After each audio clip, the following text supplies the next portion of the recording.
अस्सलामुअलैकुम। Sports world में आपको वेलकम कहते हैं। मैं हूं हिफ्जा इम्तियाज। टॉपिक्स में यकीनन सबसे पहले पाकिस्तान वेस्ट इंडीज़ की पहली इनिंग्स की 78 रन्स की बढ़तरी खत्म करने के लिए आज दोबारा बैटिंग शुरू करेगा। दूसरे दिन अब्दुल्ला शफीक 107 और बाबर आजम 86 रन्स पर नॉट आउट रहे हैं, जबकि अगर हम मजमूई स्कोर की बात करें तो 2 विकेटों पर 266 रन्स बना चुकी है पाकिस्तानी टीम। वेस्ट इंडीज़ ने 344 रन्स बनाए थे। पाकिस्तान बढ़तरी लेगा या पहले टेस्ट की तरह तीसरे दिन बैटिंग नाकाम होगी। और पीसीबी ने जनूबी अफ्रीका के माइकल स्मिथ को कौमी टीम का रेड और वाइट बॉल बैटिंग कोच मुकर्रर कर दिया है। कॉमनवेल्थ गेम्स की बात करें जिसकी वाहिद पाकिस्तानी हीरोइन बॉक्सर फातिमा वापस वतन पहुंच गई हैं और पाकिस्तान इवेंट में एक ही मेडल ले पाया है। पाकिस्तान और जनूबी कोरिया के दरमियान तीसरा हॉकी मैच आज इस्लामाबाद में खेला जा रहा है और एक अच्छी खबर ये भी है कि पाकिस्तान विमेन टीम श्रीलंका के खिलाफ T20 सीरीज हार गई, लेकिन आज अपना आखिरी मैच उन्होंने जीत लिया है। सो टॉपिक्स आपके सामने इन पर डिस्कशन के लिए मेरे साथ जाहिद मकसूद साहब, मोहम्मद असगर सलीमी और सलीम खालिक साहब मौजूद हैं। आप तीनों को वेलकम कहती हूँ और उम्मीद करती हूँ आप लोग खैरियत से होंगे। जाहिद साहब, आपसे स्टार्ट करते हैं। सबसे पहले अब्दुल्ला शफीक, जिनके हवाले से हम कल जिक्र कर रहे थे कि एक T20 फॉर्मेट से उन्हें एकदम टेस्ट में लेकर आया और उसके बाद उनकी कोई पिछले कुछ सालों की परफॉर्मेंस अच्छी नहीं थी, बट स्टिल अब इस मैच में दूसरे दिन पाकिस्तानी टीम जो है अच्छा परफॉर्म कर रही है और पहले टेस्ट की तरह, पहले टेस्ट में भी हम दूसरे दिन बड़े होपफुल हो गए थे, बट फिर इसी तरह से मैच जो है वो हमारे हाथों से फिसल गया था। हिफ्जा, देखें दोनों टेस्ट मैचों में एक तो दिन वो था जब शान मसूद ने सेंचुरी की थी और दूसरा टेस्ट कल का था। कल का दिन था जो फैंस के लिए, शायकीन के लिए, हमारे लिए एक तसल्ली बख्श दिन कहा जा सकता है। और कल 90% जो दिन था वो पाकिस्तानी टीम के नाम था। इब्तदा में नो डाउट जो है वेस्ट इंडीज़ की टीम जो है बड़ा स्कोर करने में कामयाब हो गई थी, 344 रन्स थे। लेकिन इसमें एक ख़ास बात ये भी है शायद जिसका ज़्यादा हमने जिक्र नहीं किया, आज स्कोर कार्ड भी अगर देखा था कि चौथे नंबर पर हाईएस्ट स्कोर था जो फाजल रन्स बने हैं, यानी पाकिस्तानी बॉलर्स ने 35 रन्स एक्स्ट्रा दिए हैं, जो रोस्टन चेज़ के बाद, जस्टिन ग्रीव्स के बाद और ब्रायन किंग के बाद जो है चौथा बड़ा स्कोर था जो 35 रन्स थे। और यही रन्स मेरा ख्याल एक बड़ा फ़र्क भी था, 30-35 रन्स पाकिस्तान ने ज़्यादा दिए। लेकिन अगर फिर पाकिस्तानी बॉलिंग लाइन की बात की जाए, साजिद ने अच्छी बॉलिंग की, नो डाउट कहा जाता है कि जी टेल एंडर्स आखिर में 3 विकेटें ली, लेकिन ज़ाहिर है टेल एंडर्स ही तो हमारे लिए मसाइल पैदा करते हैं। अली उस्मान ने बहुत कीमती दोनों विकेट ली, जस्टिन ग्रीव्स की भी और ब्रेंडन की भी, ओपन में किंग की भी उन्होंने विकेट ली। तो ओवरऑल देखा जाए तो 7 विकेटें स्पिनर्स ले चुके हैं। लगता है कि पिच जो है इसमें टर्न भी लेगी, बाउंस भी होगा, स्पिनर्स की मज़ीद हेल्प करेगी। चौथी इनिंग्स खेलनी काफ़ी मुश्किल हो सकती है, इसलिए जिस तरह से बाबर आजम और ख़ास तौर पर अज़ान अवैस का भी जिक्र करना चाहूँगा, बहुत ही अच्छा खेले, अपनी 50 में 10 चौके भी लगाए जैसे इंटेंट से आई। मामूला नो डाउट जल्दी आउट हो गए, लेकिन उसके बाद जैसा आपने खुद जिक्र किया कि अब्दुल्ला शफीक जिसकी जगह पे आए उन्होंने भी पहले टेस्ट में सेंचुरी की और अब्दुल्ला ने भी आते ही अपनी 6ठी सेंचुरी मुकम्मल की, बहुत अच्छा खेले। बाबर आजम एक मुख्तलिफ रूप में बड़ी मुद्दत के बाद हमें दिखाई दिए, अब उनको सिर्फ 14 रन चाहिए ताकि अपनी वो 10वीं सेंचुरी मुकम्मल कर सकें। तो हम अगर अच्छे की उम्मीद रखें और रखनी भी चाहिए, क्योंकि पहले टेस्ट में तो यही हुआ था कि जब दूसरा दिन ख़त्म हुआ तो हमारे जहनों में भी यही था कि कल पाकिस्तानी टीम बड़ा स्कोर करेगी, लेकिन बैटिंग फेल हो गई थी और 86 या 83 रन के इजाफे के साथ पूरी टीम वापस सिमट गई थी। अभी क्योंकि सिर्फ 2 खिलाड़ी आउट हैं, बाद में सलमान आगा, रिजवान मौजूद हैं, ख़ास तौर पर डेविड अवैस जफ़र भी मौजूद हैं, साजिद खान भी अच्छी बैटिंग करते हैं। तो तवक्को की जाती है कि पाकिस्तानी टीम 78 रन की लीड ख़त्म करते हुए जितनी भी कोशिश करेगी, और यकीनी तौर पर टीम मैनेजमेंट, हेड कोच, कप्तान, उनकी भी सोच होगी कि जितनी ज़्यादा लीड ले लेंगे उतना ही पाकिस्तानी टीम के लिए बेहतर होगा।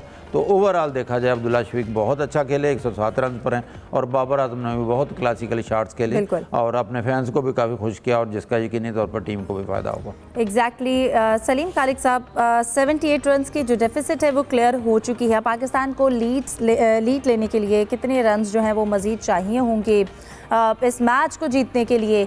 क्या स्ट्रेटजी, बिकॉज जो हमने पहले मैच में तीसरे दिन गलतियां की थी हमें उनको नहीं दोहराना है, इसके लिए क्या स्ट्रेटजी होनी चाहिए?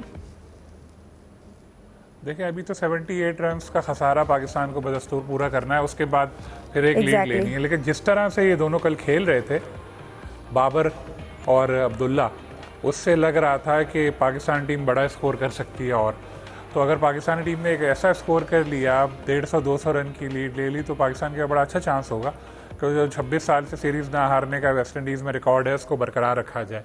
और कल का खेल देख के लग रहा था कि वाकई यार कोई टीम खेल रही है, वरना बहुत अरसे बाद ऐसा कोई दिन आया। वैसे तो एक कोशान की सेंचुरी भी थी, लेकिन ओवरऑल अगर हम देखें तो कल एक पूरी हावी नज़र आई। और मैं समझता हूँ इसकी वजह है माइंडसेट, पॉजिटिव एक माइंडसेट के साथ पाकिस्तानी बैट्समैन गए। अजान अवैस ने एक एग्रेसिव आगाज़ किया। बाबर जो आके बहुत टाइम लेते थे, उन्होंने आते ही 3-4 चौके लगा दिए। जब थोड़े बहुत रन बना लेते हैं तो कॉन्फिडेंस आपका वैसे ही बढ़ जाता है। अब्दुल्ला शफीक ने भी बहुत ज़बरदस्त इनिंग खेली, जिसकी वजह से 168 की पार्टनरशिप उनकी हो चुकी है। अब देखें, किस्मत इसी का नाम है। अब्दुल्ला लेकिन सलीम साहब, आप क्या कहेंगे इस वक्त जो पार्टनरशिप चल रही है, ये तो नहीं कि फ्लैट पिच है इसलिए इस तरह से परफॉर्मेंस भी जा रही है, और पता चले जब वेस्ट इंडीज आए तो वो भी इसी तरह से जो है पार्टनरशिप बना के स्कोर जो है वो बहुत आगे तक ले जाए? आपस की बात है, बात तो यही है। पहले मैच में जो पिच थी वो थी बॉलर्स के लिए साजगार, तो वहाँ पर परेशान हो गए थे। लेकिन ये पिच ऐसी है कि यहाँ पर ना रन बन रहे हैं और आइडियल यहाँ पर सिचुएशन है, तो अच्छा मौका है पाकिस्तान के लिए। पाकिस्तान के स्पिनर अभी थोड़े बेहतर हैं, वेस्ट इंडीज़ के जो स्पिनर है वैसा परफॉर्म कर नहीं पा रहे। अब ऐसा है कि जब मैं अब्दुल्ला का जिक्र कर रहा था, 20-24 16 की एवरेज और 20-25 26 की एवरेज, और इस दौरान 16 इनिंग जो उन्होंने खेली उसमें उन्होंने 1 सेंचुरी की और 1 50। अब वो टीम में थे भी नहीं, लकीली वो वेस्ट इंडीज आए हुए थे ग्लोबल सुपर लीग खेलने कलंदर्स के लिए। अनलकीली शान आउट हुए, तो चूंकि ये पड़ोस में ही थे तो उनको बोला आजा बेटा टीम ज्वाइन कर लो। आते के साथ ही 100 भी कर गए। बंदा जो T20 से खेल कर आ रहा है उसकी किस्मत ऐसे पलटा खाया है कि वो अपने पुराने सारे आउट ऑफ फॉर्म वगैरह सब पीछे रह गया और ज़बरदस्त इनिंग खेल गया। बाबर के पास भी अच्छा मौका है सेंचुरी करने का। 4 साल बाद पहली सेंचुरी बाबर की देखने को हमें मिल सकती है। और बाबर के लिए लकी, हमारे लिए अनलकी कि हमें कोई ऐसा प्लेयर मिला ही नहीं कि हम 4 साल से उनकी फॉर्म में वापसी का इंतज़ार करते रहे। नो डाउट बहुत ज़बरदस्त प्लेयर है, और अगर सेंचुरी उन्होंने बना दी और नई भी बनाई तो भी उनका जो कॉन्फिडेंस अब बढ़ गया है, उसका दौरा इंग्लैंड में पाकिस्तान को बड़ा फ़ायदा होना है। अब तक पे मेरा जोर इसलिए है कि आपने खुद कई बार जिक्र किया अभी शुरू में भी कि हमारी टीम का पता नहीं होता, कभी कुछ, लेकिन अब तक की जो परफॉर्मेंस है वो बहुत अच्छी है। और एक और गोल्डन अपॉर्चुनिटी मिली है पाकिस्तान को कि एक बड़ा स्कोर बनाए और मैच जीत के सीरीज़ बराबर करे। लेट्स सी आज क्या होता है। सही। मियां असगर सलीमी साहब, आप इस हवाले से क्या कहेंगे? जैसे इस वक्त बाबर आजम 86 रन्स पर हैं, एक बड़ी कंपोज इनिंग्स उन्होंने खेली है, सेंचुरी मिस होने का भी प्रेशर है और एक 4 साल बाद सेंचुरी बनाने का उनके पास एक गोल्डन चांस भी है। और इसके साथ साथ जैसे हमने बात की थी, अगर हम मिडिल ऑर्डर की बात करें, यहाँ पर सलमान आगा है, मोहम्मद रिजवान है, पहले की तरह अगर ये कोलैप्स ना करें, इनकी एक रिस्पॉन्सिबल बैटिंग कितनी ज़्यादा ज़रूरी है इस वक्त टीम के लिए? हिफ्ज़ा, देखें मैं तो हमेशा ये कहता हूँ, कप्तान की अगर अपनी परफॉर्मेंस बहुत अच्छी होगी ना, तो जो प्लेयर्स हैं ना उनको भी इत्मीनान मिलेगा, वो भी बेहतर से बेहतर कारकर्दगी दिखाने की कोशिश करेंगे। बाबर आजम ने एक मिसाल कायम की है। अगर देखा जाए पहले टेस्ट में भी उनकी कारकर्दगी ज़्यादा बुरी नहीं थी, तसल्ली बख्श थी। इसमें भी बेहतरीन कारकर्दगी का मुजाहरा जिस तरीके से सलीम खालिक साहब और जाहिद मकसूद साहब ने भी जिक्र किया है कि बेहतरीन उन्होंने आते ही अपना चौके भी लगाए, और लाजमी बात है कि जो प्लेयर होता है उनमें कॉन्फिडेंस भी आता है। और जो सबसे बड़ी बात है, अब्दुल्ला शफीक जो है बाबर आजम के फेवरेट प्लेयर है। और आपको पता होगा कि जब अब्दुल्ला शफीक ने सेंचुरी की थी तो इसको बाबर आजम ने भी भरपूर तरीके से सेलिब्रेट किया था। और मैं आपको ये भी बता दूँ कि बेसिकली आपको पता है कि ये टेस्ट स्क्वाड का अब्दुल्ला शफीक हिस्सा नहीं थे। ये तो इत्फाकी तौर पे शान मसूद जो है वो अपना इंजर्ड हुए, उन्होंने वो सेंचुरी मेकर थे, उनकी जगह पे सेंचुरी मेकर आ गया। ये पाकिस्तान टीम की खुशकिस्मती है। और ये चूँकि स्क्वाड का हिस्सा नहीं थे, ये ग्लोबल लीग खेल रहे थे लाहौर कलंदर की तरफ से, इनको टीम में डाल लिया गया। और इन पे भी कह सकते हैं, तुक्का भी कह सकते हैं। नहीं, तुक्का नहीं कह सकते। बेसिकली ये माड़े प्लेयर नहीं है, कमज़ोर प्लेयर नहीं है, इन पे लेबल लगा लिया गया है कि ये जल्दी आउट हो जाते हैं। हाँ, जो वाइट बॉल है इसमें इनकी कारकर्दगी इतनी अच्छी नहीं है, लेकिन टेस्ट में ये इतनी अच्छी कारकर्दगी का मुजाहरा कर रहे हैं। इन्होंने डबल सेंचुरी भी किया आपको 2023 में कोलंबो श्रीलंका के ख़िलाफ़, और इनकी आखिरी जो अपना इंग्लैंड के ख़िलाफ़ मुल्तान में भी इन्होंने सेंचुरी की है, और कल भी इन्होंने सेंचुरी की है। और क्या चाहते हैं? लेकिन अभी जो स्टैट सलीम साहब ने बताया वो भी टेस्ट के हवाले से ही उनके बताया ना। वही तो मैं कह रहा हूँ कि बेसिकली जो है ना कि ये बेहतरीन प्लेयर है, इनको जो अच्छे प्लेयर होते हैं ना इनको बार बार चांस मिलना चाहिए। जहाँ तक बाबर आजम का है, सलीम खालिद साहब ने जिक्र किया, वही 4 साल के बाद 34 इनिंग्स हो गई हैं जिनमें बाबर आजम सेंचुरी नहीं कर सके, लेकिन मेरा ख्याल उम्मीद नज़र आ रही है कि ये 14 रन का जो फ़र्क है ये ख़त्म होगा। 35वीं इनिंग्स में वो सेंचुरी बनाने में कामयाब होंगे। बल्कि मैं तो आप देख रहे हैं कि मैं थोड़ा सा वैसे भी खुश नज़र आ रहा हूँ। मुझे उम्मीद नज़र आ रही है कि जो पाकिस्तानी प्लेयर्स हैं इनकी जो बॉडी लैंग्वेज बता रही है कि ये मैच ना करें यार। आप जब पहला टेस्ट था ना आप उस वक्त भी काफी होपफुल थे और आपने कहा था ड्राइविंग सीट पर है। उसके बाद जो नतीजा इसमें सिर्फ और सिर्फ 2 बंदों ने किरदार अदा करना है, वो ड्यू है। वो एक सुभान अली आगा है, मोहम्मद रिजवान है, इनको कंट्रीब्यूट करना पड़ेगा। और जिस तरीके से जाहिद मकसूद साहब, सलीम खालिद साहब ने जिक्र किया है कि हमारे लिए सबसे जो बड़ा मसला है ना, हमारे खिलाफ स्कोर करते हैं टेल एंडर। लेकिन साजिद खान ने कल जिस तरीके से 3 विकेटें उड़ाई हैं और ओवरऑल 7 विकेटें हासिल की हैं, मेरा ख्याल है स्पिनर ने अपना पूरा रोल अदा किया है। मैं समझता हूं कि हमारे जो बैट्समैन है वो भी बेहतरीन कारकर्दगी का मुजाहरा कर रहे हैं। और हमारे टेल एंडर्स जो है ना वो भी मैच ऐसे ही दे देते हैं। अगर उनके टेल एंडर्स जो हैं वो मैच का स्कोर बनाते हैं ना तो यहाँ पर चीज़ें बड़ी अपोजिट चलती हैं। जाहिद साहब, अब अगर जिस तरह हम विकेट का जिक्र करें, आपको क्या लगता है पिच अगर फ्लैट है और रन्स बन रहे हैं, बैटिंग के लिए बड़ी साजगार है, तो वेस्ट इंडीज़ की 4th डे के हवाले से बॉलिंग अटैक की स्ट्रेटजी कैसी होगी? और फिर अगर हम कैप्टन की डिक्लेरेशन स्ट्रेटजी की बात करें तो उन्हें कहाँ तक रिस्क लेना चाहिए? नहीं, डिक्लेयर करने का तो अभी कोई सवाल पैदा नहीं होता, लेकिन जैसी पिच है स्पिनर्स के लिए बड़ी साजगार है। वेस्ट इंडीज़ को एक बड़ा नुकसान हुआ है। जो जस्टिन ग्रीव्स हैं जो पिछले मैच के आपको याद होगा मैन ऑफ द मैच थे, उन्होंने 7 विकेटें ली थी, एक इनिंग्स में 5, एक में 2, और बैटिंग में भी उन्होंने टीम को सहारा दिया। वो बॉलिंग नहीं कर रहे, उनको कोई प्रॉब्लम हुआ है, इसलिए उन्होंने अपने दूसरे स्पिनर जो है उन्होंने होज को भी लगाया और कई अपने वैरिकेन उतनी अच्छी बॉलिंग नहीं कर सके। और स्पिनर्स को डोमिनेट कर रही है पाकिस्तानी टीम, ज़्यादा बेहतर है उनसे। हाँ, अलबत्ता शुमार जोसेफ ने उनकी तरफ से अच्छी बॉलिंग की थी, इसलिए ज़रूरी तो ये है कि पाकिस्तान इतनी लीड ले ताकि चौथी इनिंग्स का बर्डन पर कम हो सके। अगर लीड नहीं लेंगे और करीब जाकर अगर टीम आउट हो जाती है तो बड़ी बदकिस्मती होगी, क्योंकि जैसे मियाँ साहब बहुत ही पुरुम्मीद है और जज्बाती भी और खुश भी दिखाई दे रहे हैं, इसी तरह से बहुत से फैंस खुश होंगे, क्योंकि पाकिस्तानी टीम बहुत कम खुशियाँ देती है। और अगर आप टेस्ट मैच ले लें, T20 ले लें, 1 डे ले लें, मेरा ख्याल मुद्दत ही हुई है कभी लोग इतने खुश हुए हैं। बड़े बड़े इवेंट ICC के भी हम हार चुके हैं, और फिर जब मुसलसल बार बार हम जिक्र करते हैं कि मुसलसल टेस्ट मैच भी हम बैरून मुल्क हार चुके हैं। तो ये एक बेहतरीन मौका है पाकिस्तान के लिए। यकीनी तौर पर मैं समझता हूँ कि पाकिस्तान इसका एडवांटेज लेगा। और बैटिंग थोड़ी सी डिफरेंट दिखाई देती है पिछली, हालांकि अमर जमाल भी ऑलराउंडर है, उन्होंने पहले मैच में ना अच्छी बैटिंग कर सके ना बॉलिंग उम्मीद थी कि करेंगे, लेकिन साजिद खान की भी अच्छी बैटिंग है और तवक्को की जा सकती है कि पाकिस्तानी टीम। लेकिन कल लंच तक का जो टाइम है वो एक डिसाइसिव होगा। मुझे लगता है कि अगर दोनों हमारे बैट्समैन आउट नहीं होते, इसलिए तो हम खुश हैं। तभी तो देखें ना, डायरेक्ट डिक्लेरेशन के सवाल पूछा, हम खुशी में, हम एक्साइटमेंट में अब आगे की चीज़ सोच रहे हैं। लेकिन एक्चुअली ये खुशी इस वक्त जो परफॉर्मेंस ओवरऑल चल रही है, या जो शायकीन क्रिकेट खुश नज़र आ रहे हैं, सलीमी साहब भी खुश हैं, ये बाबर की परफॉर्मेंस की वजह से उनको परफॉर्म करता दिख रहे हैं उनके फैंस। किस पे सवाल किया? आपको ही पूछी हूँ जाहिद साहब, मैंने उनकी बात कोट की है। वो तो जाहिर है फैंस तो खुश होंगे, ज़ाहिर है तवक्को करते हैं। एक पाकिस्तानी टीम को ज़रूरत भी है, लेकिन अब एक थोड़ा सा यहाँ पे मेरा ख्याल है मुश्किल भी हो गया है टीम मैनेजमेंट के लिए कि आपने अब्दुल्ला शफीक को तो वहाँ से लेके आपने डाल लिया शान मसूद के अनफिट होने पे। अब जब शान मसूद फिट हो जाएंगे, ज़ाहिर है तवक्को की जाती है कि वो इंग्लैंड की कंडीशन को सबसे बेहतर समझते हैं, उन्होंने बहुत अरसा काउंटी खेल ली है, तो फिर क्या करेंगे? शान मसूद खेलेंगे या अब्दुल्ला शफीक खेलेंगे या किसी और को बाहर बिठाएंगे? ये सिलेक्टर्स के लिए भी मुश्किल होगा। और ये भी हो सकता है, इम्कान है कि एक प्लेयर का इजाफा कर दिया जाए वहाँ अपना 16 के बजाय 17 प्लेयर्स को है उनको ले जाया जाए। सऊद शकील भी यकीनी तौर पर इंग्लैंड के खिलाफ फिट हो जाएंगे। सही।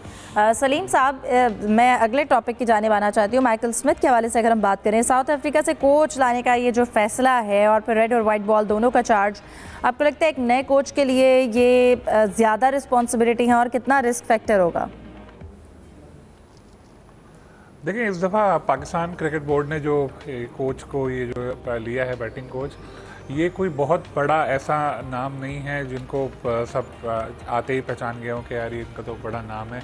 गो के PSL में इन्होंने कोचिंग की है और फर्स्ट क्लास क्रिकेटर रहे हैं साउथ अफ्रीका के स्मिथ। लेकिन इतनी बड़ी जिम्मेदारी और वो भी 2 साल के लिए दी है, तो फिर अच्छी तरह पीसीबी ने फीडबैक लिया होगा किसी से, किसी ने तो बोला होगा कि यार ये अच्छा है, इसको आजमाओ। तो अब असद शफीक वगैरह जो कर रहे थे उनके दौर में हमने देख लिया, थोड़े दिनों के लिए चाहे आए हो जो आए हो, किस तरह की परफॉर्मेंस थी। तो चलें देखते हैं कि अब जो नए कोच आ रहे हैं उनके आने के बाद क्या बेहतरी आती है। और एक मुनफरिद चीज़ ये है कि इनको हर तर्ज में जिम्मेदारी दी गई है, वाइट बॉल में भी होंगे, ये रेड बॉल में भी होंगे। तो टू अर्ली टू जज, क्योंकि अभी तो कोई मैच के दौर में हुआ ही नहीं, इंग्लैंड से वो आगाज़ करेंगे। तो देखते हैं कितनी बेहतरी नज़र आती है उनके दौर में, उनके आने के बाद। बाकी वो जो बात हो रही थी मियाँ साहब की, तो मियाँ साहब जब खुश होते हैं ना तो फिर कोई गड़बड़ी होती है। वैसे अल्लाह करे आज ऐसा ना हो। आखिरी बार जब ये खुश हुए थे, उन्होंने ड्राइविंग सीट पे पाकिस्तानी टीम को पहुंचाया था, वो ड्राइविंग सीट पाकिस्तानी टीम ने खुद ही टक्कर मार दी थी और मैच ही हार गए थे। तो उम्मीद है इस बार ऐसा नहीं होगा और अच्छा खेलेंगे हम लोग। बिल्कुल उम्मीद करते हैं कि पाकिस्तान इस वक्त जिस तरह से कंपोज इनिंग्स लेकर चल रहा है उसी तरह से इसको आगे जीत की तरफ भी लेकर जाए। डिस्कशन को कंटिन्यू करते हैं ब्रेक के बाद। Stay with us. Welcome back. Zahid साहब, हम बात कर रहे थे ब्रेक पर जाने से पहले माइकल स्मिथ की। आप इस हवाले से क्या कहेंगे? उन्हें जो दोनों फॉर्मेट के हवाले से उनकी सिलेक्शन हुई है, क्या उम्मीदें रखते हैं आगे के लिए? देखें, साउथ अफ्रीका से इनका ताल्लुक है, जैसे अभी आप जिक्र भी कर रहे थे, और इन्होंने लेवल 4 का कोर्स भी किया हुआ है, बड़े अरसे से कोचिंग करते हैं, बुनियादी तौर पर फर्स्ट क्लास क्रिकेटर हैं। जहाँ तक ये सवाल है कि ये ज़रा अननोन है, क्योंकि मुल्तान सुल्तान के साथ भी रहे हैं PSL में, तो जाहिर है अगर गैरी क्रिस्टन लेवल का या मिकी आर्थर के लेवल का अगर तो कोच तो आने से रहा। पहले कितने बड़े बड़े नाम आए जो चले गए, और बहुत से तो अपना कॉन्ट्रैक्ट पूरा होने से पहले ही उनको यहाँ से जाना पड़ा या किसी भी वजह से जाना पड़ा। और अगर इस लेवल का आता भी तो हो सकता है फिर वो सरफराज अहमद के अंडर काम ना करना चाहते हैं। और ये जो हैं या माइक हैसन के साथ करेंगे आपकी T20 के लिए और वनडे के लिए। और सरफराज अहमद जिनके बारे में शुरू में भी हम कहते थे कि उन्होंने कोई लेवल 4 या 1 या 2 नहीं 3 या, हाँ बहुत अच्छे कप्तान हैं, बहुत अच्छे हैं, प्लेयर्स के साथ उनकी अंडरस्टैंडिंग भी है। और अभी तो ये खैर तासर था कि अंडर 19 की टीम के साथ उनका मज़ीद एक्सपीरियंस होता। बहरहाल शायद एक वजह ये भी हो कि इनकी अंडरस्टैंडिंग भी होगी और सरफराज क्योंकि हेड कोच होंगे। असद शफीक जो अभी तक बैटिंग कोच साथ थे, अब वो उनकी शायद वापसी होगी। एज अ सिलेक्टर वो टीम के साथ सफ़र करते हैं, वो विमेन सिलेक्शन कमेटी में भी शामिल हैं, मेंस की सिलेक्शन कमेटी में भी शामिल हैं, फिर कराची में जो हाई परफॉर्मेंस सेंटर है उसमें भी उनकी जिम्मेदारियाँ हैं। तो मेरे ख्याल ओवरऑल ये देखकर फैसला किया होगा। 2 साल का कॉन्ट्रैक्ट जो है इनके साथ किया गया और पहला मैच इनका जो 19 तारीख को लीड्स में होगा इंग्लैंड के खिलाफ, वहाँ से अपनी जिम्मेदारियाँ संभालेंगे। सही। असगर सलीमी साहब, आपकी जानिब आना चाहती हूँ। कॉमनवेल्थ गेम का अगर हम जिक्र करें, पाकिस्तानी हीरोइन बॉक्सर फातिमा वापस पहुँच गई हैं और उन्होंने बॉक्सिंग में बड़ा अच्छा परफॉर्म किया है। सबसे पहले तो बताएगा पहुँचने पर उनका इस्तकबाल यकीनन एक बेहतरीन इस्तकबाल हुआ, लेकिन कॉमनवेल्थ गेम में पाकिस्तान ने सिर्फ एक जो है वो मेडल लिया, वो भी फातिमा ज़हरा ने। अदरवाइज़ अगर हम दीगर मुल्कों की बात करें, अपने पड़ोसी मुल्क इंडिया की बात करें जिसने गालिबन 17 मेडल्स हासिल किए हैं, तो हम इस रेस में बहुत पीछे रह गए हैं। इसकी क्या वजह है? हाँ जी, सबसे पहले तो मैं समझता हूँ कि मुबारकबाद है फातिमा ज़हरा को कि उन्होंने पाकिस्तान के लिए एक कम से कम चलो एक मेडल तो जीत लिया। दूसरा जो आपको पता है कि 2 मेडल की बहुत बड़ी उम्मीद थी। वो एक तो अपना अरशद नदीम थे जेवलिन थ्रो में और दूसरा शाह हुसैन जूडो में, लेकिन वो भी बुरी तरह नाकाम रहे हैं। और आपको पता है कि जो फाइनल मुकाबला हुआ था उसमें अरशद नदीम 9वें नंबर पे रहे थे और उसके बाद जो जूडो में शाह हुसैन वो पहले ही राउंड में बाहर हो गए थे। तो मैं समझता हूँ कि दुनिया जो है वो बिल्कुल आगे जाती है, हम पीछे जा रहे हैं। जो 2022 में कॉमनवेल्थ गेम्स हुई थी उसमें हमने 2 गोल्ड मेडल समेत 7 मेडल्स लिए थे। और मैं आपको ये भी बता दूं 1962 में हमारे पास 8 गोल्ड मेडल थे। अभी हाँ, आपने हमसाया मुल्क भारत की बात की है, उन्होंने 13 गोल्ड मेडल समेत 39 मेडल लिए हैं। और 2010 में जो कॉमनवेल्थ गेम्स हुई थी दिल्ली में, उसमें उसने सैकड़ा मारा था, यानी 100 से ज़्यादा उनके जो मेडल हैं। और हमारे कॉमनवेल्थ गेम्स में जो मजमूई तादाद है वो सिर्फ 27 है। अब आप ये देख लें कि हमारी हुकूमत जो है ना, उनकी प्रायोरिटी क्या है और वो क्या करना चाह रही है। लेकिन मैं समझता हूँ जिस तरीके से फातिमा ज़हरा ने पाकिस्तान का नाम रोशन किया, एक खातून होने के नाते उन्होंने बेहतरीन परफॉर्मेंस दिखाई और मज़ीद भी आगे जा सकती थी। लेकिन सेमीफाइनल मुकाबले में कनाडा की जो बॉक्सर थी उनके हाथों उनको शिकस्त का सामना करना पड़ा था। तो मैं समझता हूँ कि अभी भी सोचने की ज़रूरत है और हुकूमत को एक तरजीह देनी चाहिए थी। और जो सबसे बड़ी बात है कि अभी तक हमारे जो प्लेयर्स हैं इंटरनेशनल सतह पे अपने खुद को क्यों नहीं बनवा सकते, क्यों इनके टारगेट यही होते हैं कि ओलंपिक्स में सिर्फ पार्टिसिपेट करना है, जीतना नहीं है। इनकी कोशिश होती है कॉमनवेल्थ गेम में हिस्सा लिया जाए, सैर सपाटे किए जाएं, जो पासपोर्ट है वहाँ पे स्टैंप लगी हो। और जब इनका जो मोटो होगा ना कि हमने जीत के लिए जाना, ये जीत के लिए जाएंगे। मैं आपको एक छोटी सी एग्जांपल देता हूँ कि दुनिया के बहुत बड़े जो स्विमर हैं, माइकल फिलिप जी, स्विमिंग में बहुत बड़ा नाम है, उनके बारे में मशहूर है कि जब वो ओलंपिक्स पे जो बड़े मुकाबले होते हैं उनमें पार्टिसिपेट करते हैं, मेडल बड़ी तादाद में मेडल जीतते हैं, और जिस दिन उनके मुकाबले ख़त्म होते हैं वो अपने मुल्क में वापस आते हैं और आकर अगली सुबह ट्रेनिंग का आगाज़ कर देते हैं। बहुत सारी चीज़ें हैं, हम इवेंट हारने के बाद जो बेहतरी है, रिफॉर्म्स है, उसकी बात करते हैं, लेकिन इस पे अमल कब होगा और फिर जो दीगर खेल हैं उनके ऊपर बेहतरीन तरीके से तवज्जो कब दी जाएगी, हम वापसी का जो सफ़र है हम वो तय ना करें इससे बचने के लिए। सलीम फारिक साहब, इसी तरह अगर मैं विमेंस टीम के हवाले से बात करूँ, श्रीलंका के साथ जो हमारा लास्ट मैच था सीरीज़, हम उनसे हार गए लेकिन अपना आखिरी मैच हमने जीत लिया। ये अच्छी बात है, लेकिन फिर भी हम इसको किस हद तक पॉजिटिव जो हैं वो लें, बिकॉज कब तक हम इस तरह रिफॉर्म्स की हारने के बाद बातें करेंगे। और फिर जो कंसिस्टेंसी है, अगर हम बैटिंग के हवाले से बात करें, ये बड़ी बड़ी कमज़ोरी है हमारी टीम की। लो स्कोरिंग मैच था, आराम से पाकिस्तान ने हदफ अबूर कर लिया गालिबन 10 बॉल पहले ही। और इस दौरे का आगाज़ पाकिस्तान ने फ़तह के साथ किया था वनडे में, इस दौरे का इख्तिताम पाकिस्तान ने फ़तह के साथ किया T20 में। ये और बात है कि दरमियान में जो मैच थे वो हार गए और दोनों सीरीज़ हार गए। परफॉर्मेंस अच्छी नहीं थी, नो डाउट, और हम पिछले कुछ अरसे से देख रहे हैं कि वुमेन टीम की परफॉर्मेंस जो ऊपर आ रही थी अब दोबारा एक डाउनफॉल सा नज़र आ रहा है। तो जो वुमेन क्रिकेट के करता धरता हैं, जो लोग किसको संभाले हुए हैं, उन लोगों को देखना चाहिए कि हो क्या रहा है, क्या खराबी है। अगेन वही बात, जिम्बाब्वे के खिलाफ भी बेहतर परफॉर्म की है। नहीं, उससे पहले भी हमने देखा था कुछ जीत तो जाती थी, लेकिन अब काफ़ी एक डाउनफॉल सा लग रहा है। लेकिन अगर हम वही है कि शुरू और आखिर में जीत जाते हैं एक एक मैच, तो ऐसा तो जाहिर हो रहा है कि हाँ यार, इस टीम में ऐसा भी नहीं है कि जीतने की बिल्कुल सलाहियत ही नहीं है। यहाँ 2 मैच तो जीते ही है ना, सही। लेकिन ओवरऑल अगर हम देखें तो कंसिस्टेंसी ना होना, ये चाहे हमारी अंडर 19 टीम हो, वुमेन टीम हो, मैन टीम हो, कोई भी हो, वो उसके ऊपर होता है। तो यहाँ भी वही एक इशू है जिसको ख़त्म करना पड़ेगा और तसलसल लाना पड़ेगा कारकर्दगी में। ये नहीं कि फिर जिम्बाब्वे के बुला के रिकॉर्ड बनाते रहें। जाहिद साहब, कंसिस्टेंसी के ऊपर किस तरह से काम किया जाएगा आगे? अगर हम बात करें, वर्ल्ड कप है, उनकी प्रिपरेशन के लिए ये सीरीज़ कितनी ज़्यादा ज़रूरी थी? और अगेन वही बात कि आगाज़ अच्छा था, इख्तिताम अच्छा था, लेकिन बीच के मैचेस जिस तरह से हुए वो कितने ज़्यादा ज़रूरी थे वो भी जीतना? देखिए, अभी जब वर्ल्ड कप से वापस आई थी टीम तो बहुत सी हमारी सीनियर प्लेयर्स को बाहर बिठाया गया।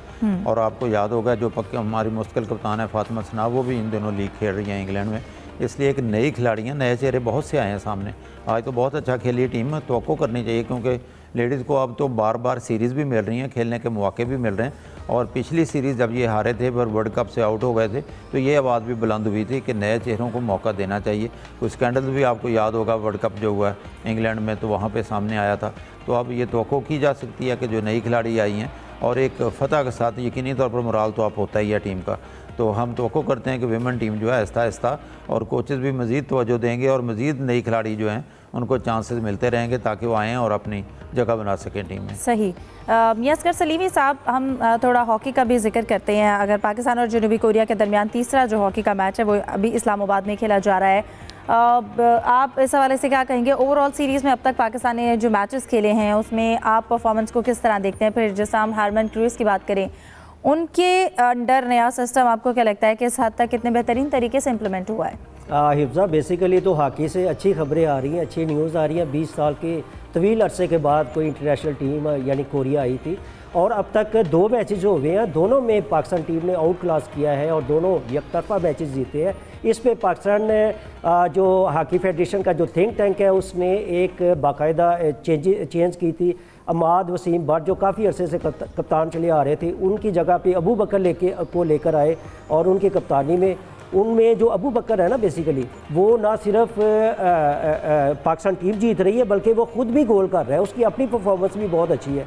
तो मैं समझता हूँ कि बेहतरीन, एक तो पाकिस्तान को सीरीज़ जीतने का आज चूँकि तीसरा मैच है 7 बजे शुरू होगा, तो अगर ये आज का मैच भी जीत जाता है पाकिस्तान सीरीज़ भी जीत जाएगी।